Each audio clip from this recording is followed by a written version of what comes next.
तो आज का विषय जो है हमारा वो है कि डॉक्टर अंबेडकर और इस्लाम।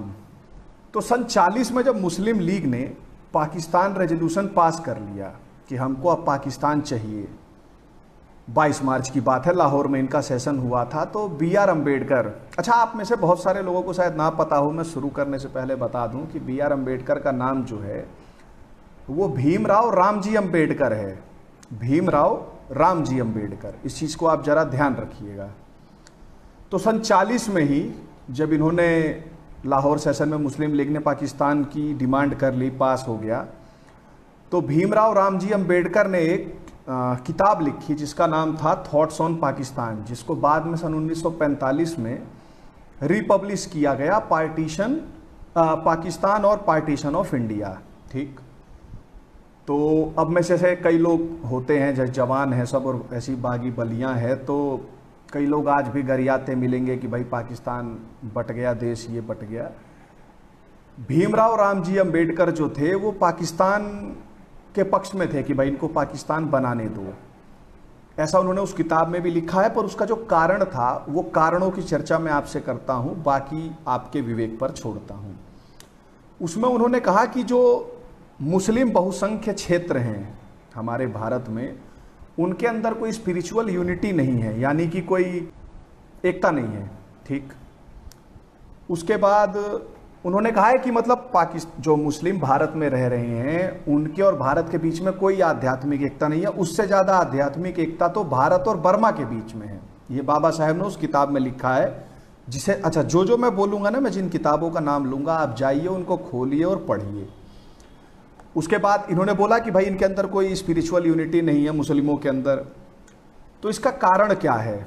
तो उन्होंने कहा कि जो ये गोरी, गजनी, बाबर, तुगलक, औरंगजेब, ये सारों का जो आक्रमण हुआ, तो इससे जो हमारे ही जो हिंदू भाई थे जिन्होंने तलवार के दम मतलब डर से सलवार पहन ली, उनके अंदर स्पिरिचुअल यूनिटी का हास हो गया। और आप लोगों ने कहावत भी सुनी होगी कि नया नया मुल्ला ज़्यादा अल्लाह अल्लाह करता है, तो वही यहाँ के कन्वर्टेड उसमें हमें देखने को मिलता है। तो अब जो उन्होंने कहा कि जो हिंदुओं के लिए लज्जा की बात है, चाहे जिससे हमें क्रोध होता है उन हमलावरों पे, उन आक्रमणकारियों पे, वो सभी यहाँ के मुसलमानों के लिए गर्व का विषय है। ठीक, तो अंबेडकर ऐसा कहते थे कि वो सिर्फ अपनी जड़ों से नहीं कट गए हैं, वो उन्हीं आक्रांताओं पे गर्व करते हैं जिन्होंने उनको लूटा, उनके मंदिर तोड़े और न जाने क्या क्या किया। ठीक, अंबेडकर यही नहीं रुके। जो उस जमाने में आर्मी थी, तो अंबेडकर ऐसा कहा करते थे कि नॉर्थ वेस्ट में और जो पंजाब में आर्मी है वहाँ बहुसंख्य मतलब जो है वो मुस्लिम हैं, और अंबेडकर इसको खतरा माना करते थे, क्योंकि वो ऐसा मानते थे कि यदि भविष्य में कभी अफगानिस्तान से हमला होता है तो जो ये मुस्लिम हैं आर्मी में, ये अफगानिस्तान का साथ देंगे कि हमारा साथ देंगे। ठीक, अगर आप लोग कहेंगे तो मैं कोट भी कर दूंगा, पर मुझे लगता है कि इतना तो आप किताब में खोज के पढ़ ही लेंगे। ठीक, उसके बाद उन्होंने अंबेडकर ने उसी में लिखा है कि जो मुस्लिम बहुल आर्मी होगी उसको कंट्रोल करना बहुत मुश्किल होगा, क्योंकि उन मुस्लिमों के लिए आज भी जो हिंदू हैं वो सेकंड कैटेगरी लोग हैं। ठीक, तो वो भाई क्यों इनकी रक्षा करेंगे? मतलब यहाँ तक वो लिखते हैं कि जो मुस्लिम हो यूरोपियन को, विदेशी को अपना सुपीरियर मान लेगा, पर जो यहाँ के भारत के हिंदू हैं उनको अपना इंफीरियर ही मानेगा। ठीक, तो इसलिए उन्होंने कहा था कि it is doubtful how far a regiment of Mussalmans will accept the authority of their Hindu officers if they be placed under them. यानी अगर मुस्लिम सैनिकों को हिंदू अफसर के नीचे रखा गया तो वो न जाने उसकी कितनी आज्ञाएं मानेंगे। ठीक, तो फिर आप सब कहोगे कि अरे ये सब बाबा साहेब कह रहे हैं, तो बाबा साहेब के जो तथाकथित झंडा बरदार हैं आजकल, जो आनंद भैया के शब्दों में कहूँ तो दलहित चिंतक जो हैं, जिनको आज लोग दलित चिंतकों के नाम से भी जानते हैं, वो एक बड़ा तगड़ा नारा मारते हैं। मैंने सुना था कि जय जय जय जय जय भीम, जय जय जय जय जय भीम। तो जय भीम तो चलो भाई ठीक है, जय भीम, जय अर्जुन, जय नकुल, जय सहदेव, जय युधिष्ठिर, जय भीष्म, जय राम, सब हो गए। जय मीम क्या है? क्योंकि आप तो अंबेडकर जी की फोटो लगा के बोलते हो, तो मैं आपको बताता हूँ कि ये जिन अंबेडकर जी के मानस पुत्र बनते हैं, उन अंबेडकर जी ने क्या लिखा कि Islam is a close corporation and the distinction that it makes between Muslims and non Muslims is a very real, very positive and very alienating distinction. The brotherhood of Islam is not the universal brotherhood of man, it is the brotherhood of Muslims for Muslims only. There is a fraternity but it benefit is confined to those with that corporation. इसका मतलब कुल मिला के कि जो आप लोगों ने सुना होगा मुस्लिम ब्रदरहुड है, भाईचारा है.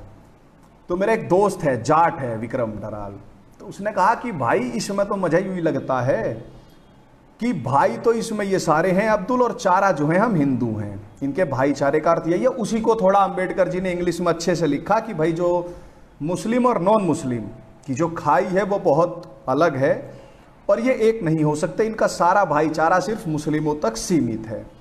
और इसी का एक कारण और इन्होंने बताया था कि इस्लाम के साथ सबसे बड़ी समस्या क्या है. जो भारत आज जो संविधान भी बचाते हैं ना ये लोग, तो अंबेडकर लिखते हैं कि इनके साथ एक सबसे बड़ी समस्या क्या है कि इनका जो किसी भी देश के प्रति प्रेम कह लीजिए या आस्था कह लीजिए, वो इस पे नहीं होती कि उनका डोमिसाइल है, ये वहां रहते हैं.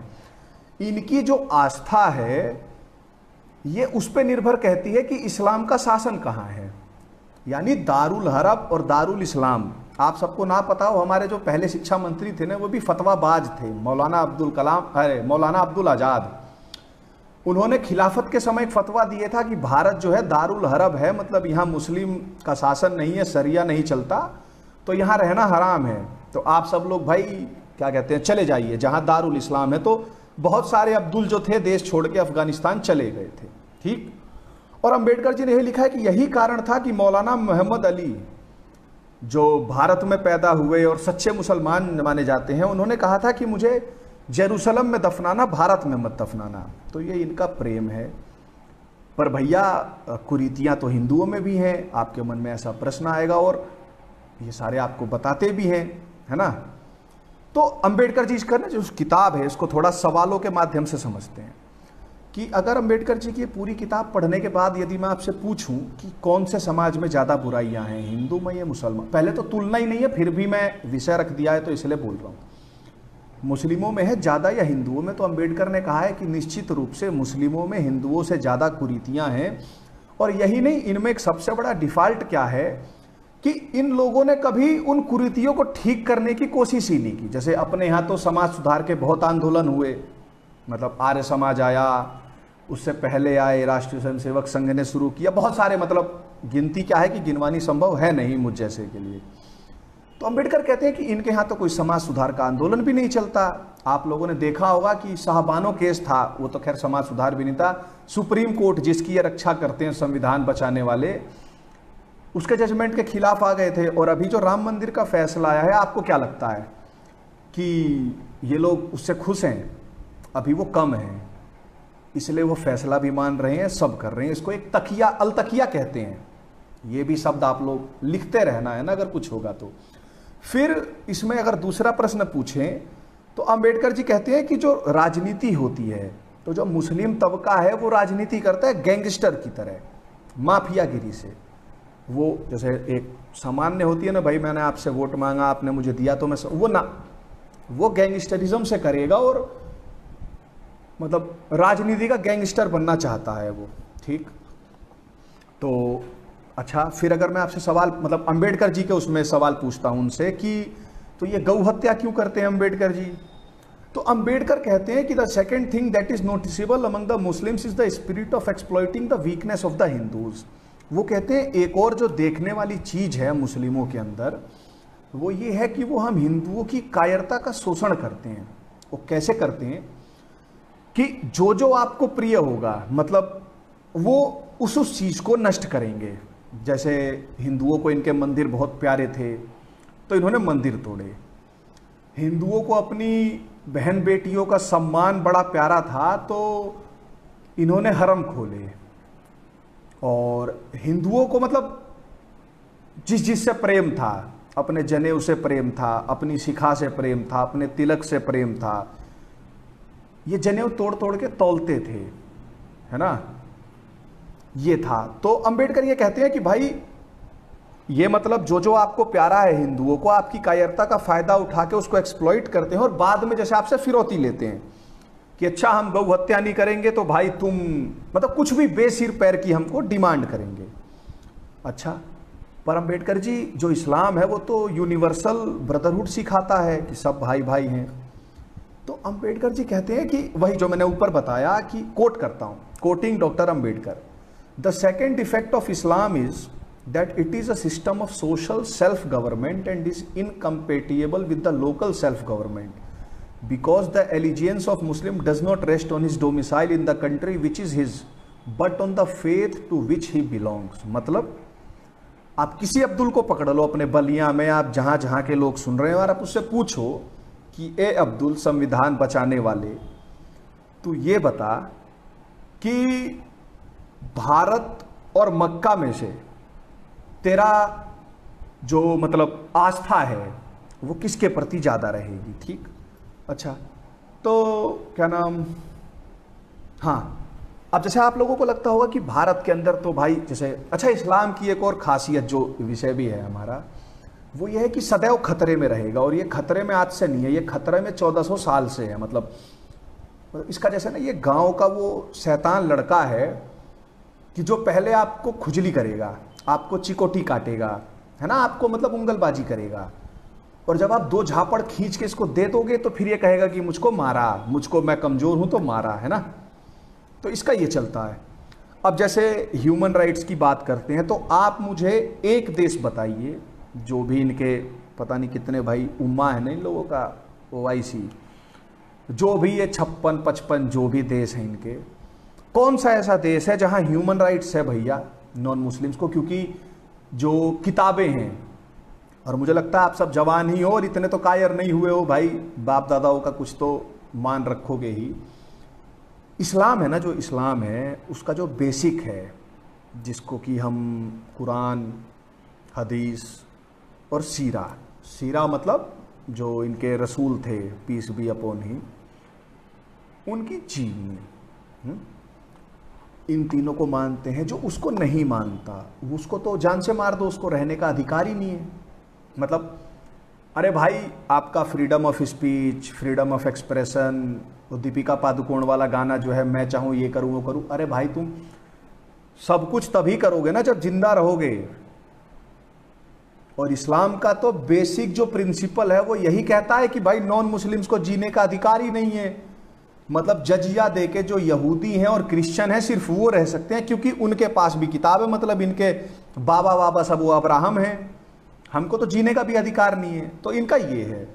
अच्छा, तो फिर अगर जैसे अंबेडकर जी की उस किताब से मैंने सवाल पूछा कि अंबेडकर जी पर ये जो हैं मुस्लिम सारे तो अच्छे, मतलब बुरे नहीं होते, मतलब मेरे वाला अब्दुल तो अच्छा है, जैसे मेरा दोस्त है वो मुझे ईद पे सिवई दे, मेरे नहीं जाता है, मैं तो बता रहा हूँ हाइपोथेटिकल, तो वो करते हैं। तो अंबेडकर कहते हैं कि नहीं, उसी किताब में, कि मुस्लिमों द्वारा की गई हिंसा को कोई भी मुस्लिम नेता खारिज नहीं करता।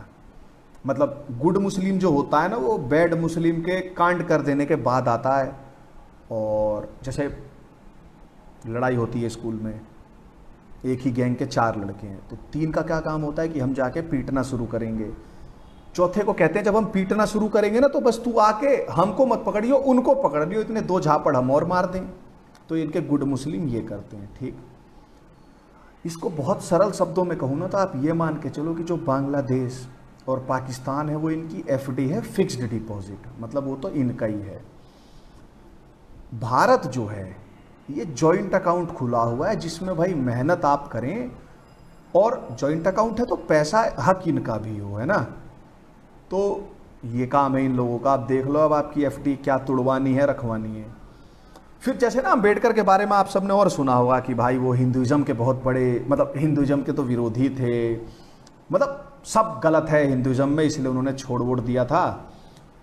कभी आपको बताया गया कि जो भीमराव रामजी अंबेडकर, वो जो महाकाव्य हैं और जो हमारे उपनिषद हैं, उनको भाई भारत के लोकतंत्र का आधार बताते थे? नहीं बताया होगा। ये जितने आपको मिले जय भीम जय मीम करते हुए, उनसे पूछ दो कि भीमराव रामजी अंबेडकर तो यूनिफॉर्म सिविल कोड की वकालत करते थे, और भीमराव रामजी अंबेडकर धारा 370 के विरुद्ध थे। और वही भीमराव रामजी अंबेडकर भारत की जो संस्कृत भाषा है उसको राष्ट्रीय भाषा बनाना चाहते थे, है ना। और 11 सितंबर 1949 को संडे को जो हिंदुस्तान स्टैंडर्ड छपा था उसमें ये बात है, और इसी बात को भीमराव रामजी अंबेडकर ने जो all India schedule caste federation बना था उसकी एग्जीक्यूटिव कमेटी में भी सेम बोला था, ठीक। और ये जो दिखते नहीं हैं पर होते वही हैं, जिनके परमेश्वर के पुत्र ने न जाने हमारे कौन से पापों के लिए 3 दिन के लिए मृत्यु पाई थी और फिर जिंदा हो गए थे, मिशनरी।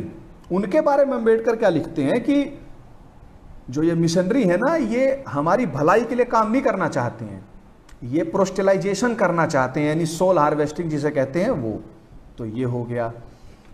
तो अच्छा भैया ये, हाँ ठीक, भीमराव जी का मनुस्मृति क्यों जलाया अभिषेक त्यागी, ठीक है बताते हैं। अब ये जाति की बात आती है, तो जाति में तो भाई मनुस्मृति जलाओ। अब क्यों जलाओ वो इनको पता नहीं है, मतलब जो भी आज के दिख रहे हैं ना, इनसे आप पूछ लो, तो आप इनसे कभी भी ना एक सवाल ये पूछना कि आप हमें एक राजा का नाम बताओ जिनके शासनकाल में मनुस्मृति जो थी वो लॉ बुक थी। महाराज मनु ने खुद उस किताब में कहीं नहीं लिखा है कि ये लॉ बुक है, कैनोनिकल टेक्स्ट होने जा रही है। उनके पास कुछ लोग गए भाई सलाह लेने के लिए, उन्होंने सलाह दी आपको माननी है या मत मानो। और जो मनुस्मृति उस पर यह बताया जाए कि मनुस्मृति में जो जात वर्ण व्यवस्था जो भी मानते हैं वो जन्माधारित थी कि कर्माधारित थी, ये आपसे कोई नहीं बताएगा। मतलब राम स्वरूप जी हैं वो लिखते हैं कि ये जो कास्ट सिस्टम है ना, इतना रिजिड जो हमको दिखता है ये ऐसा था नहीं। मतलब एक जिगिन बेल्ग करके था, 1682 से 1719 तक भारत में था। मतलब ब्रिटिशर्स भारत पे लगभग हमले करने शुरू कर चुके थे, कब्जा करने जा रहे थे। तो उसकी संध्या पे इसने लिखा, जो जिगिन बेल्ग ने, कि official and at least 1/3 of the people practised other than there traditional calling and that official and political functions such as those of teacher, counselor, governor and even kings were not considered the prerogative of any particular group but are open to all। मतलब ये 1719 का लिख रहा है कि जैसे ऐसा मानते हैं कि भाई अब मनुस्मृति है, ब्राह्मणवाद है ना, और हिंदुइज्म में तो सब यही है गलत गलत। तो ये लिख रहा है कि 17वीं सदी तक 1/3 जो जनसंख्या थी भारत की वो अपनी, जैसे जो इनका जो पैमाना है उससे अलग काम करती थी। मतलब ब्राह्मण के घर का जो जन्म हुआ है जरूरी नहीं वो ब्राह्मण का ही काम कर रहा हो, जो क्षत्रिय जन्म है वो युद्ध लड़ रहा हो, जो वैश्य है वो व्यापार कर रहा हो, जो शूद्र है वो सिर्फ नीचे का काम कुछ कर रहा हो, सब अपना अपना काम कर रहे थे। और कभी आप लोगों ने जैसे ये जय भीम वालों से ये पूछा कि मनुस्मृति इतनी खराब है, हिंदू धर्म हमारा इतना खराब है, तो जो इनकी कॉमन धारणा है कि ब्राह्मण जो है वो भाई पूजा पाठ करेगा, क्षत्रिय युद्ध लड़ेगा, वैश्य व्यापार करेगा। तो जो वैश्य व्यापार करे और शूद्र जो है वो मेला ढोएगा, जैसा ये हमको बताते हैं। तो आप हमें जरा ये बताओ कि वैश्य जो व्यापार करेगा, जो 25% मेरे ख्याल से जन कितना जीडीपी का हिस्सा था भारत, तो ट्रेड का एक्सपोर्ट इंपोर्ट से भी होता ही है। तो भैया जब वैश्य व्यापार कर रहा है, ब्राह्मण अपनी पूजा पाठ कर रहा है, क्षत्रिय जो युद्ध लड़ रहा है, तो वैश्य जिस चीज का व्यापार कर रहा है उसे बनाता कौन है? तो हमारी मैन्युफैक्चरिंग क्लास को, हमारी मैन्युफैक्चरिंग कास्ट को इन लोगों ने ऐसा बता दिया कि ये मेला ढोने वाले थे। ठीक, अब अगर ये इतने ही बुरे थे तो किसी को दिखने चाहिए थे। सबसे पुराना हम खोजते हैं तो मेगास्थनीज नाम का था, उसने लिखा है कि यहाँ पे स्लेवरी है ही नहीं। मतलब यहाँ के लोगों को तो छोड़ो, यहाँ तो बाहर के लोगों को भी दास नहीं बनाते हैं। ठीक, मैं आगे बताता हूँ आप ही को। और मेगास्थनीज ने जो 300 ईसा पूर्व लगभग आया, 300 BC में, उसने लिखा कि सोसाइटी जो है वो 7 फोल्ड डिवीजन है इसमें। ठीक, ह्यूइनसांग जो था वो 650 AD में आया, तो वो लिखता है कि 4 कास्ट हैं। और अलबरूनी जो 973 से 1048 तक था, उसने भी कहा कि सिर्फ 4 मेन कास्ट हैं और कुछ छोटे मोटे ग्रुप्स हैं। यानी 1000 मतलब अब से 1000 साल पहले तक तो सिर्फ 4 ही कास्ट दिख रही है ना। पर यहां जादू हुआ। उस जादू से पहले जो मनुस्मृति है, जिसको खूब जलाया जाता है, ये किया जाता है, गरियाया जाता है, उस मनुस्मृति में भाई जितना मतलब छेपक वगैरह घुसाए गए, जो हुआ, उसके बाद भी मनुस्मृति में सिर्फ और सिर्फ 40 जातियां अभी जो ऐसा मतलब जो सबसे ज्यादा विस्मृत वाला मिलेगा ना, जो ज्यादा डिस्ट्रॉय कर रखा है, उसमें 40 मिक्स्ड जातियां हैं। और वो भी जो 40 की 40 जातियां हैं, सबका परस्पर रक्त का संबंध है। यहां तक कि जो चंडाल हैं वो मनुस्मृति के हिसाब से ही मतलब पिता की तरफ से ब्राह्मणों के पुत्र हैं। ये आप लोगों को कभी बताया गया नहीं, ठीक। तो मतलब सबसे अधिक जो है वो मच मेलाइंड मनुस्मृति में 40 मिक्स्ड कास्ट का आता है, जिसमें चंडाल भी पिता की तरफ से ब्राह्मणों के हैं। फिर एक जादू हो गया। एक हर्बर्ट रिसले नाम का अंग्रेज था, उसने सर्वे किया और 1911 में उसने, आपको पता है भारत में कितनी जातियां बताई? 1048 तक तो वो अलबरूनी लिख के मरा है कि भैया 4 मेन कास्ट थी। ये लिखता है हर्बर्ट रिसले 1911 में, यानी 911 साल बाद, कि भारत में 2378 तो मेन जातियां हैं और 43 रेसेज हैं। और आप सब कास्ट की तो बात ही मत करो। जो 1891 का सेंसस है ना, तो वो जो चमार जाति होती है, कहता है कि उनकी 1150 सब कास्ट हैं। ये हर्बर्ट रिसले का सर्वे कहता है कि चमारों में भी 1150 सब कास्ट हैं। अब ये तो भैया मनुस्मृति में नहीं था, ये तो हमारे उसमें नहीं था, ये कहां से आया? ये था भी कि अंग्रेजों ने चिपका दिया, हम मानने लगे, ठीक। जैसे अच्छा, और ऐसा भी नहीं था कि भाई आपकी जाति के आधार पर सम्मान मिलता था। एक अंग्रेजी था, इसका नाम है जुर्गन एंडरसन, 1669 में इसने लिखा है कि गुजरात के अंदर वैश्य जो थे वो ब्राह्मणों से ज्यादा सम्मान पाते थे, है ना। फिर जैसा आप लोगों के मन में होगा, फिर भैया ये सब हुआ कब? ये सब शुरू हुआ इस्लाम के भारत पे आक्रमण के साथ। जो हमारी राजनीतिक शक्तियां जब फेल हो गई, है ना, जो हमारी राजनीतिक जो राजा ये सब जो लोग थे, जब वो फेल नहीं हो गए, वो बलिदान हो गए, तो सेकंड लाइन ऑफ डिफेंस जो बना वो ये हमारी जातियां बनी, ठीक। पर इसके साथ साथ, और आप ये सोचो कि हम यहां ऐसे मस्त अपना लाइफ नहीं सुन रहे थे, उस जमाने में राइट टू लाइफ की जंग लड़ रहे थे, है ना, युद्ध लड़ा जा रहा था जीवन जीने का, अपनी बहन बेटियों का सम्मान बचाने का, मतलब हम अपनी जान बचाने का युद्ध लड़ रहे थे। तो उस समय भी इन जातियों ने हमारी सेकंड लाइफ और डिफेंस बन के काम किया, ठीक। उसके बाद अलबरूनी ने ही लिखा, जो महमूद गजनी के साथ आया था, कि भैया इनके यहां अनटचेबिलिटी है ही नहीं, और ये लोग तो एक साथ ही शहरों कस्बों में रहते हैं, मतलब सेम हाउस और सेम लॉजिंग्स में, ठीक। तो ये तो बताया कि पर धीरे धीरे कुछ कुछ जैसे भाई अनटचेबिलिटी का आया ये इस्लामिक आक्रांताओं के बाद, जो अच्छी चीज बिल्कुल नहीं। फिर ब्रिटिश आए। जैसे पहले अगर आप देखोगे तो एक वर्ण से दूसरे वर्ण में जाने का तो उसी टाइम से वेदों में जो भी लिखा है श्लोक आता है, था अपने यहां। तभी यहां पे कोई वाल्मीकि जी बन जाता है, कोई वेद व्यास जी बन जाता है, चाहे कोई, जैसे हो सकता था आप जिस जाति में जन्मे, जिस वर्ण में जन्मे, आपका ऊपर नीचे हो सकता था, ठीक। अंग्रेजों के आने के बाद जो ये हमारा था फ्लेक्सिबिलिटी थी, ये रिजिड हो गई and we lost our mobility. और मतलब अच्छा, जैसे ना उसी समय 1906 में सुपरिटेंडेंट था एथनोग्राफी का, उसका नाम था, उसने किताब लिखी है a glossary of Punjab tribes and caste. वो कहता है कि इस्लामिक शासन के दौरान बहुत सारे जो राजपूत थे वो शेड्यूल कास्ट और शेड्यूल ट्राइब बन गए, और उसके बनने के बाद भी उन्होंने अपना जो राजपूत गोत्र था, है ना, जो परिहार गोत्र था, वो कैरी करके रखा। मतलब जैसे अगर आप देखोगे तो आज भी वो लोग जो आज के हिसाब से SC ST माने जाते हैं, वो अपना गोत्र वही राजपूत वाला लगाते हैं। बनौधिया, उज्जैनी, चंदारिया, सरवारिया, कनौजिया, चौहान, चंदेल, सक्सेना, सकरवार, भरदरविया और बुंदेला, तो ये लगाते ही हैं।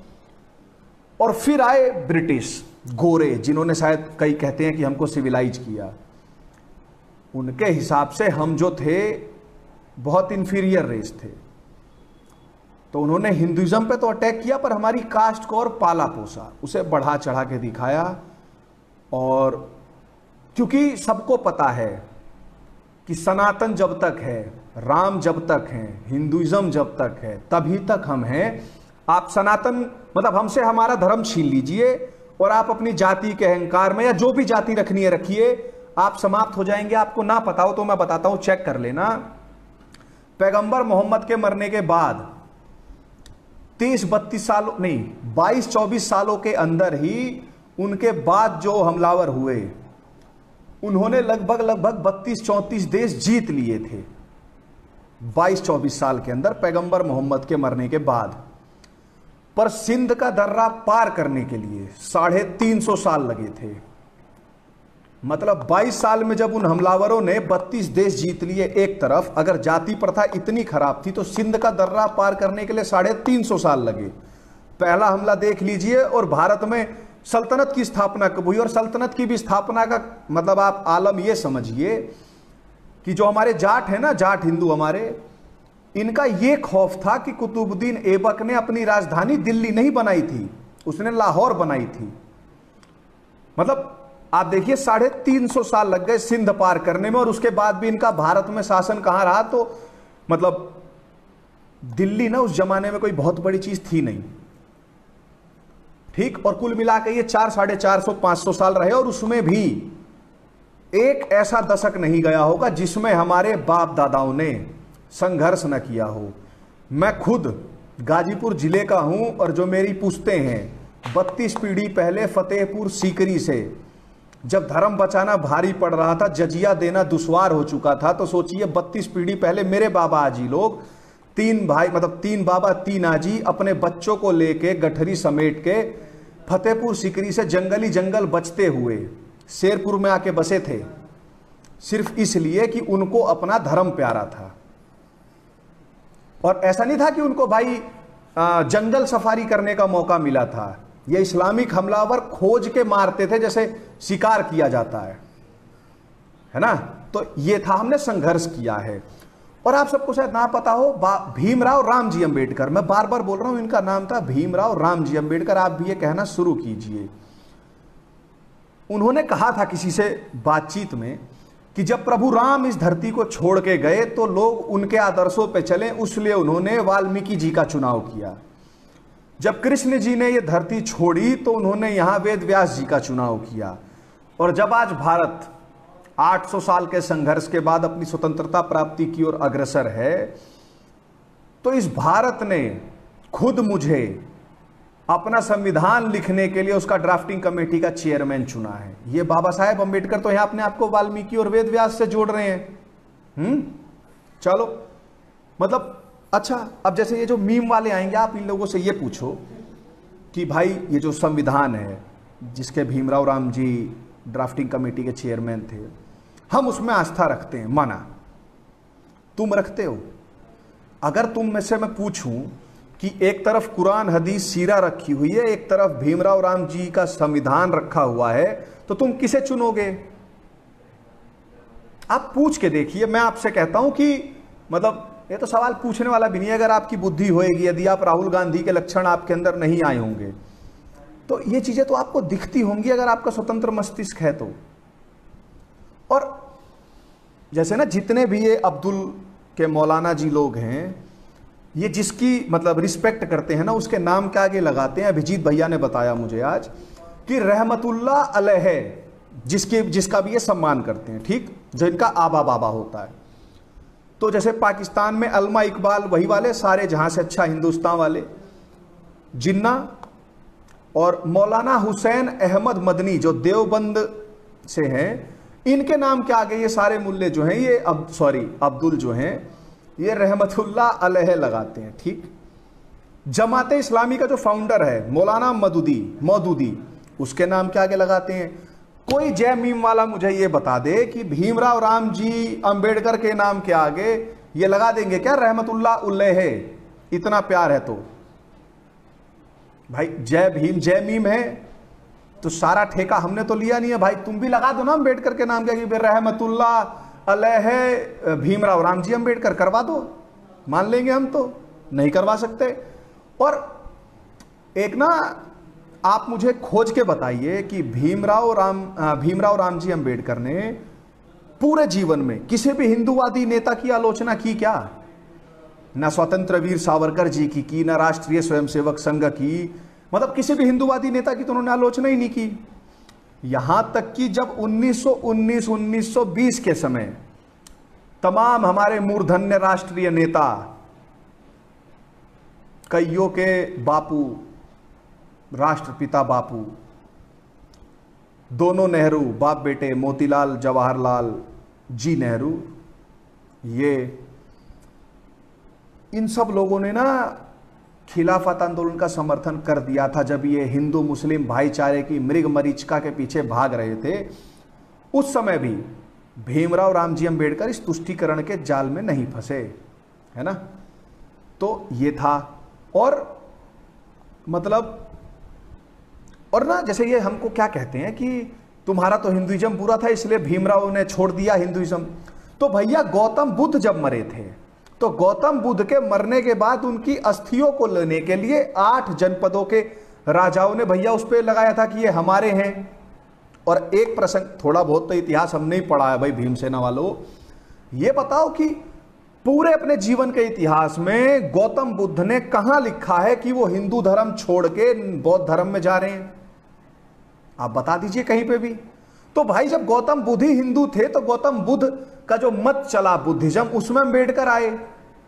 तो इसको अगर आपको समझना हो तो हमारे अभिजीत भैया बताते हैं, तो उसकी ऐसे मानिए। और संविधान, कॉन्स्टिट्यूशनल पैट्रियट्स ध्यान दें, सुने कान खोल के, संविधान उसी मतलब जय भीम वाले तुम भी सुनो, संविधान बाबा साहेब का संविधान जिसकी तुम रक्षा करने निकले हो, उसी संविधान में तुम्हारे बाबा साहेब मतलब भीमराव रामजी अंबेडकर ने लिखा कि आप सांस्कृतिक परिभाषा देखिए, आप धार्मिक परिभाषा के आधार पर देखिए, संवैधानिक उससे देखिए, तो बौद्ध जैन सिख ये तो हिंदू धर्म के हिस्से हैं, कॉन्स्टिट्यूशन ऑफ इंडिया से सो। तो मतलब उन्होंने तो यहां तक कहा है कि जो मुल्ला ईसाई नहीं है वो हिंदू है, अगर हम संविधान का ऐसा निकालें तो। और इसका मतलब अंबेडकर जी ने ना हिंदू धर्म को छोड़ा नहीं। हिंदू धर्म अगर एक घर है ना, 4 BHK का फ्लैट है, 40 BHK का फ्लैट, तो अंबेडकर जी इस कमरे से आके उस कमरे में चले गए। नहीं भैया वो किसी और अराष्ट्रीय उसमें क्यों नहीं चले गए? वो मुल्ला क्यों नहीं बन गए? वो पीटर क्यों नहीं बन गए? वो तो भीमराव राम जी ही रहे आजीवन। और उन्होंने अंबेडकर जो उनके ब्राह्मण शिक्षक जी ने दिया था उनका टाइटल ही लगाया उन्होंने, कभी वो भी नहीं छोड़ा। जैसे आजकल कई लगा लेते हैं फलाना बौद्ध, तो वो भी लगा सकते थे कि भीमराव बौद्ध, नहीं लगाया उन्होंने, क्योंकि वो थोड़े पढ़े लिखे थे। वो बुद्धि के ना मतलब भोजपुरी वाले समझेंगे, बुद्धि के भसुर नहीं थे, हिंदी वालों के लिए बुद्धि के जेठ नहीं थे, ठीक। और ना आप लिटमस टेस्ट करो जय भीम के नारे का, अगर इतना ही है तो जामिया मिलिया इस्लामिया, जिसे लोग यूनिवर्सिटी भी बताते हैं, हाँ यूनिवर्सिटी बताते हैं ना शायद उसे, तो जामिया और अलीगढ़ मुस्लिम यूनिवर्सिटी, इन दोनों में भाई जय भीम के लिए आरक्षण क्यों नहीं दिया है? मतलब एक तरफा प्यार, जय भीम करेगा बस तुमसे। अच्छा। और आप इनसे ये पूछो कि अगर गलती से भी जय भीम की सरकार आ जाती है जय भीम के साथ, तो क्या यह मतलब भीमराव राम जी का पुतला खड़ा करेंगे? वो पुतला भूत परस्ती तो नहीं कहलाएगा, क्योंकि भाई तो शिर्क हो जाएगा, भूत परस्ती हराम है। तो भीमराव राम जी अंबेडकर के जो ये हैं, ये भी तो तख्त नहीं उड़ाए जाएंगे ना, ताज उछाले जाएं कहीं जो लगा हुआ है। और बामियान है जहां बुद्ध की बहुत सारी प्रतिमाएं थी, उसको तोड़ा इन इस्लामिक हमलावरों ने, क्योंकि इनकी जो किताबें हैं वो कहती हैं इग्नो क्लास में जो है भाई वो अलाउड नहीं है। और छोड़ो यार बामियान छोड़ दो, तुम हमें ये बताओ कि यहीं लखनऊ उत्तर प्रदेश, वहां गौतम बुद्ध की मूर्ति तोड़ी थी इन्हीं अब्दुलों ने, उस पर बोला कभी जय भीम नहीं बोलेगा, है ना। और हमारे यहां तो जातियां हैं, जातियों में भेद है, पर अच्छा आप सबने भाई अब जीवन में ना कभी एक शब्द बोला होगा, आज के बाद नहीं बोलोगे, this is my promise to all of you. हरामी शब्द। हरामी किसे कहते हैं पता है? जैसे हमारे यहाँ जातियां हैं ना, तो भाई एक जाति की दूसरी जाति में भी शादी हो जाती है, तो मानते हैं उसको, है ना, हो जाता है। एक अहमद रजा खां बरेलवी, एक तो ये नाम भी आसान नहीं रखते, अहमद रजा खां बरेलवी जो हैं, ये इस्लाम के बरेलवी फिरके के फाउंडर थे। और जो इनके फैन फॉलोइंग है, जैसे टिकटॉक पे फैजुओं की थी, ऐसे जो इनकी है, तो पूरे भारतीय उपमहाद्वीप में ये 80% जो मुल्ला हैं वो इनको भाई मतलब वो मानते हैं। इन्होंने एक फतवा दिया था, उसको पढ़ना, उसका नाम है अल मलफूज, जिल्द नंबर 2, सफ़ा नंबर 105। उसमें यही क्या नाम, अहमद रजा खां बरेलवी लिखते हैं कि सुन्नी मर्द या औरत का, सुन्नी मर्द या औरत का अगर किसी शिया, वहाबी, देवबंदी, निचरी जो सैयद अहमद खां के फॉलोवर होते हैं, और कादियानी या जितने भी दीन से अलग हुए फिरके हैं, मतलब अगर सुन्नी मर्द या औरत, शिया फिया, इनमें से किसी से भी शादी करता है जितने भी अलग फिरकों से, तो वो निकाह नहीं माना जाएगा, वो जिना होगा। और जिना का मतलब होता है व्यभिचार। व्यभिचार मतलब, अब इसको भाई कैसे बताऊं मैं, तो कुछ कुछ अगर कहूं एग्जैक्ट इंग्लिश सही ना हो तो सेक्सुअल हरासमेंट टाइप कुछ ऐसा, या फिलेंडरिंग कहते होंगे इसको इंग्लिश में। तो ये है, और वो सिर्फ जिना नहीं माना जाएगा, जो उस विवाह मतलब उस जिना से जो औलाद पैदा होगी वो नाजायज और हरामी कहलाएगी। यानी दोबारा बताता हूं, सुन्नी मर्द या औरत किसी और से शादी करता है इस्लाम में, तो उसको पहले तो निकाह नहीं मानेंगे, जिना होगा यानी व्यभिचार। और जो औलाद जन्म लेगी वो औलाद होगी भाई आपकी नाजायज और हरामी। हरामी शब्द का समझ गए? तो ये है। तो आप अब हमें ये बताओ, जय मीम जय भीम वालों, एक लाइन दिखा दो हमारे किसी भी धर्म ग्रंथ में, हमारे कहीं पे भी ऐसा कुछ लिखा हो, है ही नहीं। तो मतलब बुराई का पिटारा लेके, बुराई की गोल्ड माइन अब्दुल लेके बैठा और चिल्ला हम पे रहा है, इना चोलबे।